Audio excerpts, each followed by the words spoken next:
என் அன்பு குழந்தையே, உனக்கான நல்ல விஷயங்களை செய்து கொடுப்பதற்காகவே உன் தாயானவள் இன்று உன்னை தேடி வந்திருக்கின்றேன். என் பிள்ளையே, இன்று உன் அம்மா நான் சொல்கின்ற விஷயத்தை நீ கவனமாக கேட்டுக்கொண்டால் உன் வாழ்க்கைக்கு மிகவும் நல்லது. ஏனென்றால் நான் சொல்கின்ற இந்த விஷயத்தினால் உன் வாழ்க்கையே மாறினாலும் மாறப்போகின்ற அளவிற்கு இருக்கப் போகின்றது. என் தங்கமே, இந்த ஒரு விஷயத்தினால் உனக்கு அவ்வளவு மனமகிழ்ச்சி கிடைக்கப் போகின்றது. இந்த அம்மாவினுடைய வாக்கு உனக்கு அவ்வளவு அரிதாக கிடைக்காது அல்லவா என் தங்கமே? என் பிள்ளையே, இன்று உன்னுடைய தாயானவள் உன்னோடு மனம் விட்டு பேசத்தான் வந்திருக்கின்றேன். என் பிள்ளையே, வாழ்க்கையில் எந்த ஒரு விஷயம் மிகப்பெரிய சோகத்தை ஏற்படுத்தி இருக்கின்றதோ அதில் உனக்கு ஒரு முக்கியமான முடிவினை இன்று நான் கொண்டு வந்து உன்னிடத்திலே கொடுக்கப் போகின்றேன், சேர்க்கப் போகின்றேன். என் தங்கமே, உன்னுடைய நீண்ட நாள் கேள்விக்கான பதிலை இன்று உன் அம்மா நான் தர வந்திருக்கின்றேன். அதனால் நீ என்னை தள்ளிவிட்டு சென்றுவிடக் கூடாது. ஏனென்றால் இந்த அம்மா தருகின்ற வாக்கில் ஏதோ ஒரு வகையில் உன்னுடைய வாழ்க்கையில் பல நல்ல விஷயம் ஒன்று நடக்கும் என்பதனை நீ நிச்சயமாக புரிந்து கொள்ள வேண்டும். உன்னை தேடி நான் பலமுறை வருவதற்கான பலன் இன்று உனக்கு கிடைத்துவிடும். என் பிள்ளையின் வாழ்க்கையில் ஏதோ ஒரு மாற்றத்தை கொண்டு வர வேண்டும் என்றுதான் நான் தினம் தினம் உன்னோடு பேசிக்கொண்டிருக்கின்றேன். அந்த நம்பிக்கை எனக்கு உன்மேல் இருக்கின்றது. என் தங்கமே, உன்னுடைய வாழ்க்கையில் மகிழ்ச்சியை கொடுப்பதுதான் எனக்கும் மகிழ்ச்சி என்பதனை நீ தெரிந்து கொள்ள வேண்டும். குறிப்பாக இன்று உன் அம்மா உன்னை தேடி வருவதற்கு ஒரு காரணம் இருக்கின்றது. என் தங்கமே, உன்னுடைய உயிரான உறவு ஒன்று உனக்கு மிகப்பெரிய துரோகத்தை செய்துவிட்டு ஒன்றும் தெரியாதது போல உன்னிடத்திலே நடித்து கொண்டிருக்கின்றார்கள். என் பிள்ளையே, உனக்கு அவர்களை விட்டால் இந்த உலகத்தில் வேறு யாருமே கிடையாது. தன்னுடைய உலகமே நீங்கள்தான் என்று நீ யாரை நினைத்து கொண்டிருக்கின்றாயோ அவர்களிடத்திலிருந்தே ஒரு மிகப்பெரிய ஏமாற்றம் கிடைத்திருக்கின்றது. இதை எப்படி வெளியில் சொல்வது? நமக்கு இந்த பிரச்சனைகள் எல்லாம் எப்படி தெளிவாகும்?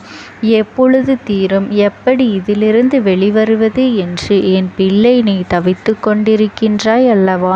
நமக்கு இது போன்ற கஷ்டம் வரும் என்று நீ கனவிலும் நினைத்தது இல்லையே. நம்முடைய உயிருக்கு உயிரான ஒரு உறவு எந்த ஒரு சூழ்நிலையிலும் நம்மை விட்டு கொடுத்து விடமாட்டார்கள்.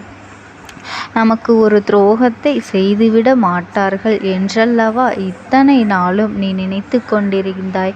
அப்படி இருக்கும் பொழுது எத்தனை பெரிய பிரச்சனையை நம்முடைய வாழ்க்கையில் ஏற்படுத்திவிட்டு இப்பொழுது ஒன்றும் தெரியாதது போல இருந்து கொண்டிருக்கின்றார்களே என்று என் பிள்ளையினுடைய மனதானது அங்கே வேதனைப்பட்டு தவித்து கொண்டிருக்கின்றது. இந்த இக்கட்டான நேரத்தில்தான் என் பிள்ளையின் கண்ணீரை துடைப்பதற்காக உன் அம்மா நான் இன்று வந்திருக்கின்றேன். என் தங்கமே, வாழ்க்கையில் நல்ல நிலைக்கு வந்துவிடக்கூடாது, தன்னை விட அவர்கள் கையில் பணம் அதிகமாக இருந்துவிடக் கூடாது என்றுதான் நாள்தோறும் சிந்தித்து கொண்டிருக்கின்றார்களே தவிர நன்றாக இருக்கக்கூடியவர்களை பார்த்து கஷ்டப்படுகின்றார்கள். அதன் மூலமாக சம்பாதிக்கிறார்கள், ஒற்றுமையாக இருக்கின்றார்கள். மகிழ்ச்சியாக இருக்கட்டும் என்று யாரும் உன்னை வாயார மனதார வாழ்த்துவதே இல்லை. தன் வீட்டில் எப்படி இருக்கின்றோம் என்று அதை பற்றி எல்லாம் கவலைப்படாமல் பக்கத்து வீட்டில் உள்ளவர்கள் எப்படி இருக்கின்றார்கள் என்று கண்கூடாக பார்த்து கொண்டு இருக்கின்றார்கள். அருகில் இருப்பவர்கள் கஷ்டப்பட்டால் இவர்களுக்கு மிகுந்த சந்தோஷம் ஏற்பட்டு விடுகின்றது. அதுவே தன்னுடைய வாழ்க்கையில் ஏதேனும் முன்னேற்றங்கள் ஏற்பட்டால் உடனே இவர்களுக்கு அங்கே உறக்கமே வருவது கிடையாது. நிம்மதியாக இருக்க விடக்கூடாது என்று சில வேலைகளையும் செய்ய தொடங்கி விடுகின்றார்கள். இது போன்ற ஆட்களை எல்லாம் ஒரு பொழுதும் உனக்கு அருகில் சேர்த்து கொள்ள கூடாது. அது மட்டுமல்ல, இவர்கள் ஒரு பொழுதும் உனக்கு உதவிகளை செய்ய வேண்டும் என்று நினைத்ததே கிடையாது. குறிப்பாக இவர்கள் உன்னுடைய இல்லத்திற்கு எந்த நேரத்தில் வருவார்கள் என்று உன் அம்மா நான் இப்பொழுதே சொல்லிவிடுகின்றேன். என் தங்கமே, எப்பொழுது உன்னுடைய இல்லத்தில் ஏதேனும் சண்டை சச்சரவுகள் நடக்கின்றதோ அல்லது யாராவது ஒருவர் கொஞ்சம் சத்தமாக பேசுகின்றார்கள் என்றால் உடனடியாக உன்னுடைய இல்லத்தின் வாசலுக்கு பூனை போல வந்து நிற்கக்கூடியவர் இங்கு என்ன நடக்கின்றது என்பதனை அறிந்து கொள்வதற்கு அவர்கள் அத்தனை ஆர்வம். தெரிந்து கொண்டால்தான் அவர்களுக்கு அன்று இரவு உறக்கமே வரும். இப்படிப்பட்ட எண்ணங்களை கொண்ட மனிதர்களை எல்லாம் உன் வாழ்க்கையில் நீ அடையாளம் காண வேண்டும். இப்படிப்பட்ட மனிதர்களை எல்லாம் நீ எப்படி சமாளிப்பது, எப்படி விலக்கி வைப்பது என்று நீ கேட்பாயானால் நிச்சயமாக அதற்கும் ஒரு தீர்வு இருக்கின்றது. என் தங்க பிள்ளையே, ஒன்று, அவர்கள் உன்னுடைய இல்லத்திற்குள் வரும்பொழுது நீ அவர்களை கண்டும் காணாமல் இருக்க வேண்டும். இரண்டாவது, நேரடியாக அவர்களிடத்தில் நீ சொல்லிவிடுவது நல்லது. அவர்களிடத்தில் நீ என்ன சொல்ல வேண்டும் தெரியுமா? எங்கள் குடும்பங்களில் பிரச்சனைகளை ஏற்படுத்துவது உங்களுக்கான வேலை அல்ல. உங்கள் குடும்பத்திலேயே அங்கே 1000 பிரச்சனைகள் பாடிக்கொண்டு இருக்கின்றது. அதை முதலில் நீங்கள் சரி செய்யுங்கள் என்று நேரடியாகவே அவர்களிடத்திலே நீ கூறிவிடலாம். என் தங்க பிள்ளையே, இது போன்ற மனிதர்கள் தவறான எண்ணங்களோடு பஞ்சாயத்து செய்கின்றேன் என்ற பெயரில் உன்னுடைய குடும்பத்தில் சில பிரிவினைகளையும் செய்துவிட்டு சென்று விடுகின்றார்கள். அதனால்தான் என்னவோ உன்னுடைய குடும்பத்திலும் நிம்மதி இல்லாமல் இருந்து கொண்டிருக்கின்றது. அது மட்டுமல்ல, இவர்கள் செய்யும் காரியங்களுக்கெல்லாம் உன்னையே முதன்மை பொருளாகவும் அவர்கள் வைத்து விடுகின்றார்கள். உன்னை சுட்டிக்காட்டி அவர்கள் செய்வதன் காரணமாகத்தான் உன்னுடைய இல்லத்தில் இத்தனை பிரச்சனைகளும் நடக்கின்றது. இவர்களை நீ சரியாக கையாண்டு விட்டால் போதும்.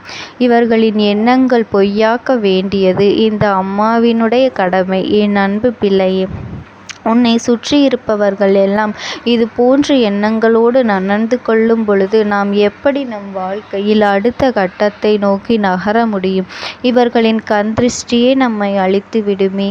இவர்கள் இத்தனை கண்திருஷ்டிகளை நம்மீது செலுத்தி கொண்டிருக்கின்றார்கள் என்றால் நம் வாழ்க்கையில் என்ன நடக்கின்றது, நாம் என்ன செய்கின்றோம் என்பதனை பற்றி மட்டுமே இவர்களுடைய சிந்தனையானது எப்பொழுதும் இருக்கின்றது. இனி உன் வாழ்க்கையில் நீ எப்பொழுதும் கடைபிடிக்க வேண்டிய ஒரு விஷயம் என்ன தெரியுமா? யார் என்ன சொன்னாலும் எதை பற்றி பேசினாலும் என் தங்கமே, எல்லாம் எனக்கு தெரியும் என்று நீ சொல்லிவிட வேண்டும். இது என்னுடைய வாழ்க்கை, இது என்னுடைய குடும்பம், இவர்களை என்னால் காப்பாற்ற முடியும். தேவையில்லாத சிந்தனைகளை எல்லாம் இங்கே எங்களின் வாழ்க்கையில் புகுத்தி குழப்பங்களை ஏற்படுத்த முயற்சிக்க வேண்டாம் என்று நேரடியாகவே நீ சொல்லிவிட வேண்டும். அதன் பிறகுதான் இந்த வாழ்க்கையில் நீ அடைய நினைத்த ஒரு விஷயம் உனக்கு நிச்சயமாக கிடைக்கும். அது மட்டுமல்ல, உன்னுடைய குடும்பத்திலும் மன நிம்மதி இருக்கும். என் செல்லமே, எப்பொழுதுமே உங்கள் குடும்பத்தில் இருக்கின்றவர்கள் உங்களுக்குள்ளேயே பேசி சுமூகமான ஒரு தீர்வினை எந்த பிரச்சனைகளுக்கும் ஆராய்ந்து முடிவெடுக்கின்றீர்களோ அப்பொழுதே உங்களுக்கான பரஸ்பர அன்பானது அதிகமாகிவிடும். அதன் பிறகு யார் என்ன நினைத்தாலும் அவர்களுடைய கருத்துக்கள் உங்களுடைய வாழ்க்கையில் எப்பொழுதும் எடுபடாது என்பதனை நீங்கள் புரிந்து கொள்ள வேண்டும். ஆனாலும் என் அன்பு பிள்ளையே,